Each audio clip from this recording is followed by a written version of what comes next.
यह है लफड़ापुर और यहाँ पर दो गैंग का राज है।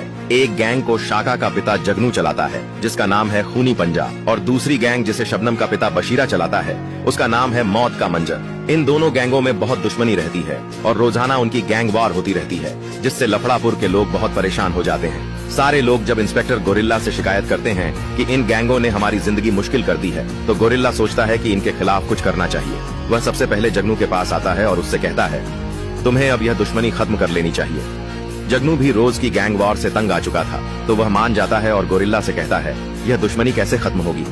गोरिल्ला कहता है, अब एक ही तरीका है, अगर तुम शाका की शादी शबनम से कर दो तो यह दुश्मनी रिश्तेदारी में बदल जाएगी और खत्म हो जाएगी। जगनू तैयार हो जाता है और जगनू के कहने पर शाका भी मान जाता है। जगनू बशीरा के पास जाता है और कहता है, यह रोज रोज की गैंग वॉर ठीक नहीं है, अब इस दुश्मनी को रिश्तेदारी में बदल दो। बशीरा, जो कि जगनू की गैंग को पूरी तरह खत्म कर देना चाहता था ताकि अकेला लफड़ापुर पर राज कर सके, जगनू के सामने तो शाका शबनम की शादी के लिए मान जाता है, लेकिन मन ही मन प्लान बनाता है।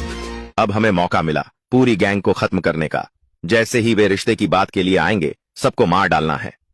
अगले दिन जब गोरिल्ला जगनू और बशीरा को एक जगह बुलाता है, तो जैसे ही जगनू और शाका वहां पहुंचते हैं, बशीरा के आदमी उन पर हमला कर देते हैं, जिसमें जगनू बुरी तरह घायल हो जाता है। गोरिल्ला बशीरा के लोगों को रोकने की कोशिश करता है। उसी समय शाका जगनू को लेकर अस्पताल पहुंचता है, लेकिन 2 दिन अस्पताल में रहने के बाद डॉक्टर शाका को बताते हैं कि जगनू को कोमा आ गया है। अब सवाल यह है, क्या शाका जगनू का बदला ले पाएगा या नहीं।